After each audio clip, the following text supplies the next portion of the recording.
Hello. Hey, Dave. Hi, Kyle. How are you? Doing well. How are you? I'm all right. We're very excited to have you coming back to town, April 23rd at Headliners, I see. Yeah, very excited to get back to Louisville, man. I love that city. Yeah, well, we've loved you all here. And have you played as Dead Man Winter before? Have you played in this band, or has it always been with Trampled? Always been with Trampled there. Yeah, I mean this band hasn't done much of it. We leave for tour tomorrow, but up until now we've done a show in Chicago, a couple shows in Colorado, and then like a week in Alaska, and that's been an extent of our touring. That's it. Yeah. So I mean, what's it been like getting ready for this tour? I mean, I got to imagine it's completely different for you. Yeah, I mean the whole operation, it's different than Trampled, that's for sure. I mean, it's going back into the van, which I'm kind of excited about actually. But I'm You're the only one who says that. well, yeah, I mean, there's something about it. I mean, ask me a week and a half into it when we're on a 14-hour drive day or something like that. There's some, Trampled's just become, to its credit and to the credit of the people that have set it up this way, it's become this really, really well-oiled machine as far as touring goes. Mm-hmm. So I don't have to think about anything. I just, they just tell me when to show up at the airport, pretty much. But this is it's a whole other story. And so there's, I'm such a procrastinator. I'm packing currently like a frantic madman right now, so we'll see how it goes. But I'm excited for it. I get to see the country through the window again, That's cool. Well, we are excited to have you down here. And behind this really great new record, I mean, Furnace, I'm going to give you all the compliments, too. It's great.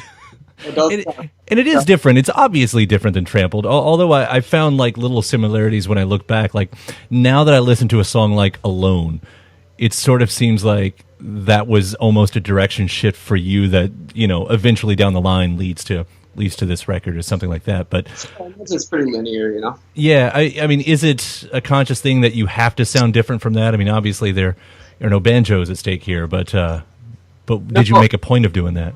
I did not. No, I mean, in the end, it's just going to sound like me, I guess. You know what I mean? And then the musical difference mainly just comes from the people that surrounded me in the studio, I guess. I mean, like I've always felt that I could take any song and probably bring it to either band, and either band could make a song out of it. Because I'm pretty simplistic musically, so just the difference is the other people.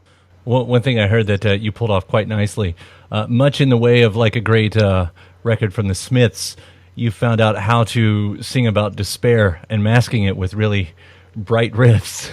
I mean, there was a little bit of intent there, but honestly, it was more like that's just how it worked out. I mean, I won't give myself credit to have had any great vision there, but I'm happy with the way it did. I mean, I brought the songs and I had chord changes, and then the vibe just kind of came out of the sessions, really. Mm-hmm. I mean, that's kind of interesting because, and sure, this is the part of the interview that you probably have to do a lot, but given the backstory of why this record exists, you went through a lot of personal turmoil, sure. and you retreat out to the middle of nowhere. And just with that in mind, I would expect that you would just really have a complete dark record that comes out of that, and that's not the case. Well, I don't know, man. It's so much more complicated, I guess, than There's not one. I mean, right, I went through a lot of personal turmoil, but there's still beauty happening, and there's still, the recordings for this record were made with some of my best friends in a beautiful spot, so it's there's all sorts of factors that go into that. I have two kids that really keep me above water quite a bit, so there's also a lot to celebrate there. And as for all the things that you were going through, I mean, I always hate to say it, but it does make for great art. Right. I mean, that's what we ask our artists for as fans. We ask you to bleed so that we can drink your blood. I don't know. It does create subject matter. I agree with that. And, I always get a little bit cautious when romanticizing like the depressed songwriter stereotype, I guess you might call it. Because, from my personal experience, when I'm in the worst parts of that, I'm worthless, man. I don't create anything. I don't write. I don't, I can't even get out of bed, let alone make a song.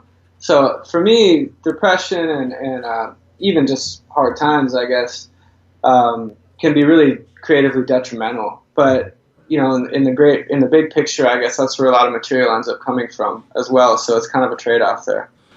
As for song specific, especially that closer with "You're Out of Control," I mean, what a great spacey jam that happened there. Is that just a product of the studio?